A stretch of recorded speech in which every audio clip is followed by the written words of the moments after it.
Avanza. Ano ang model nito, boss? 2020 sir. Ayun, yung Toyota Avanza 2022 model, no? Papalitan natin ng ano, CVT fluid.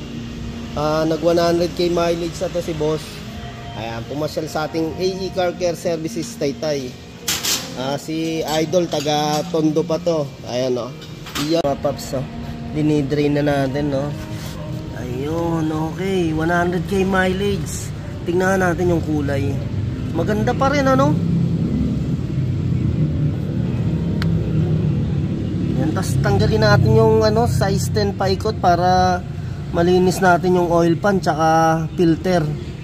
Yan, netong transmission, no?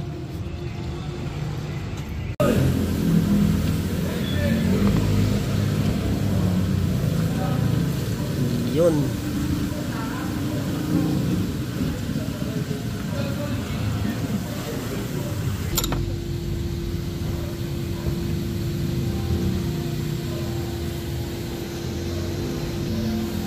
Yun. Okay. Diyan.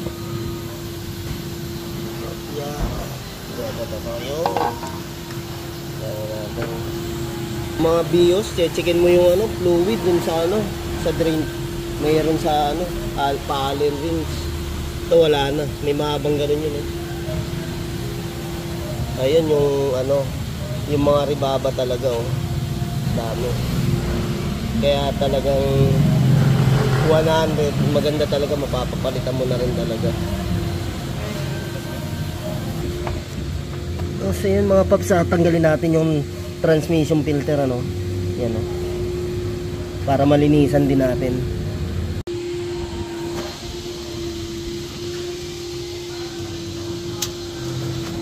Mga paps, ito pala yung ating sinasalinan dyan, oh. Tsaka sinusukatan natin. Okay, eto na mga paps, transmission filter natin. Ayan mga paps, ito unang palit ni boss. Pwede nating linisan lang to, yung pinaka transmission filter, ano po. Tapos yung gasket, di rin natin to pinapalitan. Okay pa yan. Pati yung o-ring, to yung o-ring, oh. Hindi pwedeng mawala yung o-ring kasi mag-aaron ng singaw. Ayan. Okay, lilinisin lang po natin, no. Ayan mga paps, ito yung ano natin, no, dipstick, oh. Tsaka kung saan tayo nagsasalin. Yan. Ay, okay. Ito lang po yung maliit na to.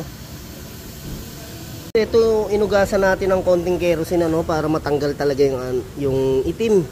Pero babalawan natin siya ng ayan, ATF. CBT rin, CBT. Okay, ang mga paps, so inuugasan na nga natin, no. Para lumabas yung talagang ganda ng kulay na, oh.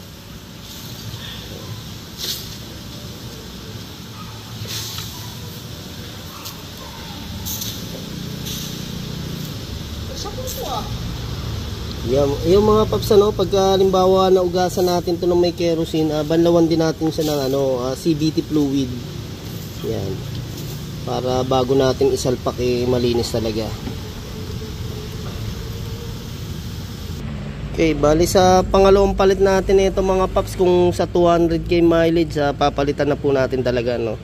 Pero pwede nyo rin ang palitan to kada palit ng CBT, no. Basta yan, may makukuha tayong filter. Yun, talagang nilinis maigi ni partner. Tapos ito na nga yung ating oil pan mga paps, oh. Yung magnet yan, huwag natin kalimutan na ano, hindi maibalik. Siya yung nag-absorb ng ribaba, ano po. Ito, gasket natin mga paps, ha. Ingatan natin yan pagka tinanggal natin para hindi naman siya ma-damage. Kasi maganda pang gamitin yan.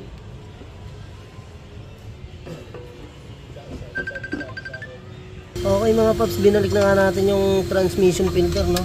Ayan, oh, dalawang size 10 ng tornilyo, no po.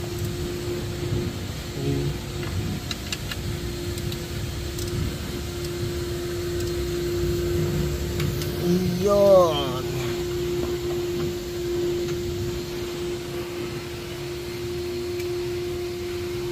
Okay, bali susunod na nga natin yung pinaka oil pan. Okay mga paps, ano, binabalik na natin yung tornilyo na paikot sa stem. Yung higpit natin dyan, yung saktong higpit lang, no? Hindi pwede yung sobrang higpit dahil maliit lang yung ating tornilyo po dyan. Pwede maputol. Okay, ito yung gagamitin nga natin, no? Sige. CVT original. Talagang mahirap mabuksan, no? Pagka orig talaga.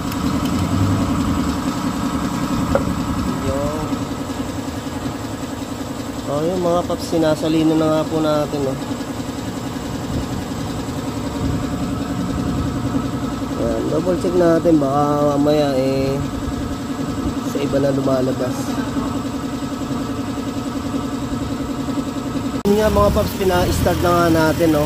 Tapos double check natin kung sakaling may maglilik ba sa ilalim. Check natin. Yung mga paps, sukatin natin habang naka-start yung makina, no?